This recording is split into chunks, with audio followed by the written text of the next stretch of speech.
नमस्कार। जय श्री राम, हर हर महादेव।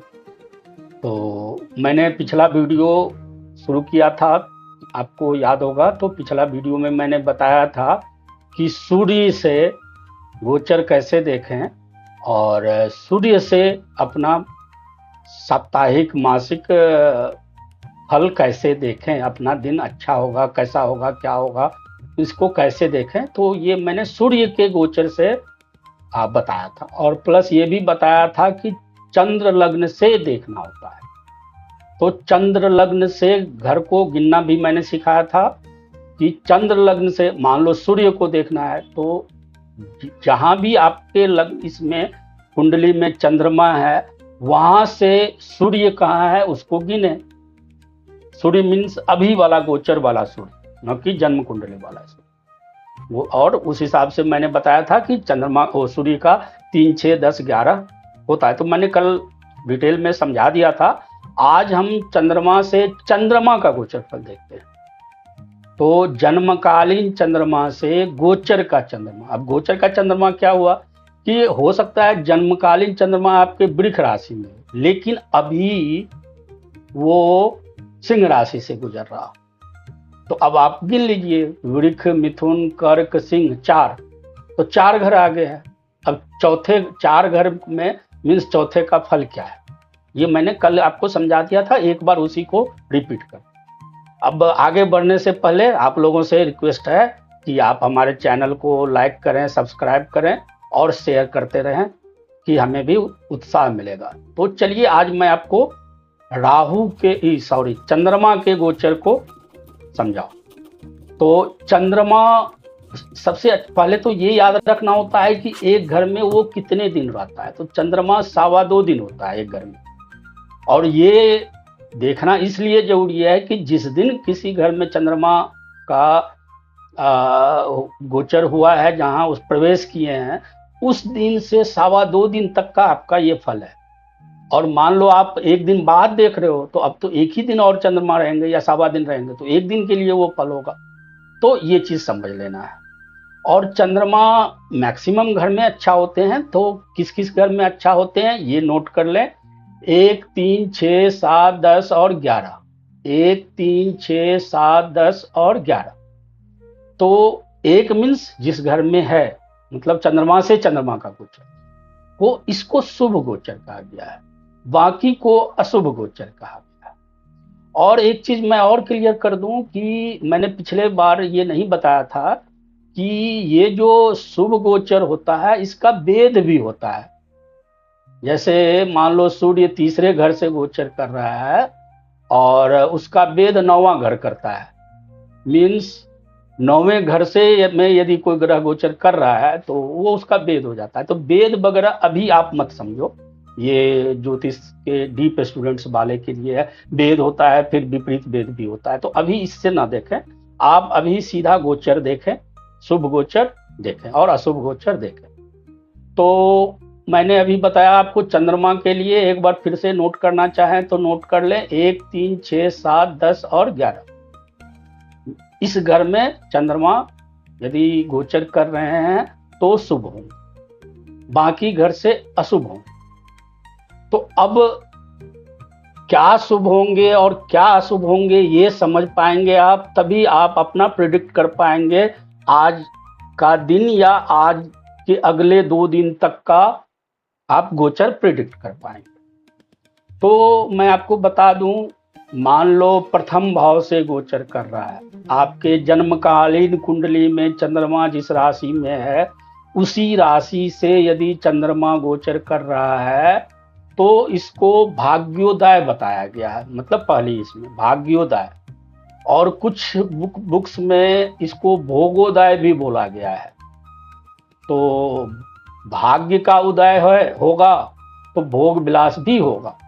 चंद्रमा है, भोग विलास भी देगा, अच्छे खाने मिलेंगे और इस तरीके के फल होंगे। रोग मुक्ति होगा यदि प्रथम भाव से चंद्रमा गोचर कर रहा है। सुख मिलेगा, आनंद मिलेगा, सत्कार होगा, सत्कार खाने पीने अच्छे अच्छे खाने पीने मिलेंगे। तो ये प्रथम भाव से बताया गया है। द्वितीय भाव से चंद्रमा यदि आपके जन्मकालीन चंद्रमा से द्वितीय भाव में गोचर कर रहा है तो धन की हानि, क्योंकि अच्छा नहीं बताया गया है, धन की हानि होगा, मानसिक असंतोष होगा। मानसिक असंतोष मतलब डिससेटिस्फैक्शन, आपको सेटिस्फैक्शन नहीं हो रहा है, नेत्र रोग, आई प्रॉब्लम, इस तरीके के फल बताए गए हैं सेकंड हाउस से जब गोचर कर रहे हैं।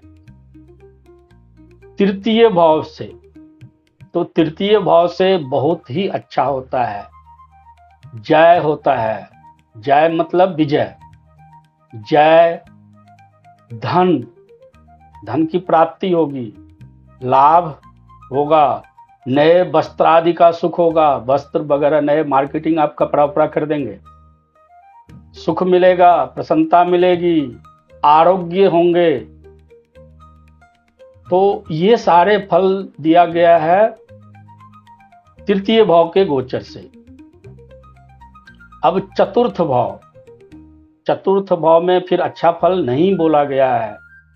तो चतुर्थ भाव से जब चंद्रमा गोचर करेगा तो भय होगा, पेट में उदर में पीड़ा होगा, स्वजनों से झगड़ा होगा, मतलब अपने कुटुंब, अपने दोस्त वगैरह भी हो सकते हैं, उनसे झगड़ा वगैरह होगा, मन में अशांति और चंचलता रहेगा, कार्य में हानि होगी, भोजन और निद्रा में असुविधा होगा, मीन्स सही समय पे भोजन नहीं मिलेगा। ये 2.5 दिन का फल है तो इसको बहुत सीरियस नहीं लेना है। और सिर्फ ये है कि लोग कैसे बताते हैं, जो ज्योतिष लोग बताते हैं कैसे बताते हैं उसके लिए, और आप अपने से देखना सीखें। मैं चाहता हूं कि घर घर ज्योतिष पहुंचे, घर घर लोग सीखना शुरू करें इसको। वो साइंस ना रहने दो जो बड़े बड़े बाबा और दाढ़ी वाले बहुत वो हैं तपस्वी, मतलब वही लोग जाने नहीं। हमारा जो वेद शास्त्र का ज्ञान है वो घर घर आना चाहिए, घर घर सबको समझना चाहिए। तो मैंने बोला भोजन में और निद्रा में प्रॉब्लम होगा, जल से भय हो सकता है। चंद्रमा चतुर्थ भाव से यदि गोचर कर रहा है तो जल से भय हो सकता है। ये सब इसके बुरे फल होंगे। अब चंद्रमा यदि पंचम भाव से गोचर कर रहा है तो शोक बोलते हैं। चंद्रमा पंचम भाव से, शोक मीन्स दुख, बैड न्यूज, इस तरीके के किसी चीजों से पीड़ा। और यदि कृष्ण पक्ष हो उस टाइम में तो कार्य में हानि होगी। कृष्ण पक्ष के चंद्रमा को अशुभ बताया गया है। और मार्ग में विघ्न, मतलब कोई भी कार्य करने जाएंगे कहीं होंगे तो विघ्न बाधा उत्पन्न होगा, अशांति होगी, आसक्ति, आसक्ति मतलब किसी के प्रति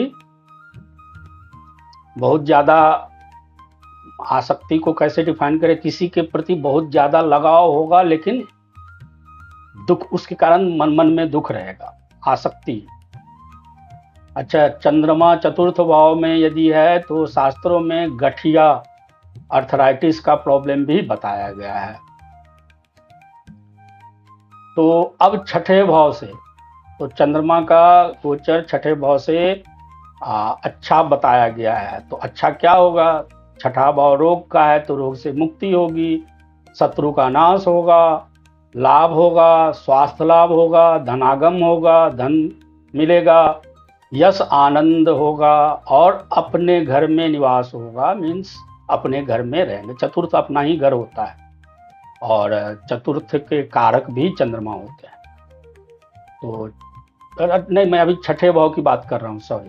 तो छठे भाव मैंने, छठे भाव तो रोग का कारक होता है, तो रोग से मुक्ति मिलेगी और शत्रुओं का नाश होगा और स्वास्थ्य लाभ होगा। स्वास्थ्य लाभ रखें आप मन में बस। और सप्तम भाव में, तो सप्तम भाव में सुख मिलेगा, धनागम होगा, धन का आगमन होगा, वाहन प्राप्ति हो सकती है, आपकी ख्याति, आपके शौर्य दूर दूर तक फैल सकते हैं, और शांति से भोजन तथा स्त्री सुख। सप्तम भाव पत्नी का भाव होता है, स्त्री का भाव होता है। तो मतलब अच्छा, हर तरह से अच्छा होगा, अच्छी भोजन मिलेगी, धन धन भी मिलेगा, वाहन भी मिलेगा, इस तरह से देख। अब अष्टम भाव में चंद्रमा का गोचर का बुरा फल कहा गया है। तो क्या बुरा हो सकता है? रोग हो सकता है, भय हो सकता है, एसिडिटी, अपच, ये इस तरह के प्रॉब्लम हो सकते हैं। और झगड़ा वगैरह, अष्टम भाव है तो लोगों से झगड़ा वगैरह हो सकता है। और हर तरह के भय की बात बताया गया है। अब शास्त्रों में तो लिखा गया है सर्प से भय, तो आज के जमाने में कहाँ इतना, शहरी माहौल में कहाँ इतना सर्प घूमता है। पहले लोग गांव के जब में होते थे तो मिला जुला के उसका इंटेंशन देखा जाता है। आज के आधुनिक परिस्थिति में उसको फल कथन को बदला जाता है, भय होगा बस। अब नवम भाव में भी चंद्रमा का फल अच्छा नहीं बोला गया है, रोग बताया गया है। और खास करके कृष्ण पक्ष का चंद्रमा हो तो रोग बताया गया है। और राजा से भय मीन्स गवर्नमेंट से किसी तरह का समस्या हो सकता है। पुत्रों से मतभेद हो सकता है, मतलब संतान पुत्र इत्यादियों से मतभेद हो सकता है। देश त्याग, तो देश त्याग मतलब क्या, आप ये समझ लो कि घर छोड़ के कहीं और चले जाएंगे। कहीं पहले तो एक गांव से दूसरे गांव जाते थे तो उसको भी देश से अलग माना जाता था। तो आज के हिसाब से जो कंट्री है उसको नहीं देखना है, स्थान परिवर्तन आप बोल सकते हैं। और नवम भाव में चंद्रमा गोचर कर रहा है तो व्यवसाय में हानि, आपके बिजनेस वगैरह में आपको हानि होगी। अब दसम भाव में चंद्रमा को भी अच्छा बोला गया है, जैसे सूर्य को भी बोला गया था। तो दसम भाव में बोलते हैं इष्ट सिद्धि, मतलब आपकी जो इच्छा है, आपकी जो मनोकामना है उसकी सिद्धि होगी, सुख मिलेगा, कार्य में सफलता मिलेगा और स्वास्थ्य भी अच्छा रहेगा। अब आते हैं एकादश भाव में। तो एकादश भाव में अच्छा बोला गया है, प्रसन्नता मिलेगा, धन लाभ होगा, सुख मिलेगा, रिश्तेदारों का आगमन हो सकता है। तो ये नोट कर सकते हैं, एकादश भाव से चंद्रमा गोचर कर रहा है तो आपके घर रिश्तेदार आ सकते हैं। और भोजन द्रव्य आदि की प्राप्ति हो सकती है। अच्छा, अब थोड़ा सोचेंगे आप तो ये शास्त्र वगैरह जो है हमारा बहुत पुराना लिखा हुआ है। तो पुराने जमाने में अब सोच लीजिए भोजन का कितना इम्पोर्टेंसी था कि भोजन की प्राप्ति हमारे शास्त्रों, मतलब ये भी एक अचीवमेंट है, हुआ करता था। क्योंकि कितनी गरीबी थी, लोग भूखमरी थी, कि भोजन की प्राप्ति को भी एक फल कथन के रूप में बताया गया है। लेकिन आप इसको, लेकिन ये चीजें मैंने देखा भी है, ये थोड़ा सा मैं मजाक के मूड में बोला, लेकिन ऐसा देखा गया है। आपको कई दिन आपके घर में, आपके पास पैसा है, सब कुछ है, आप हर तरह से संपन्न हो, घर में खाना बना हुआ है, 10-10 तरह के खाना बना हुआ है, लेकिन आपको किसी कारण से खाना की प्राप्ति नहीं होगी।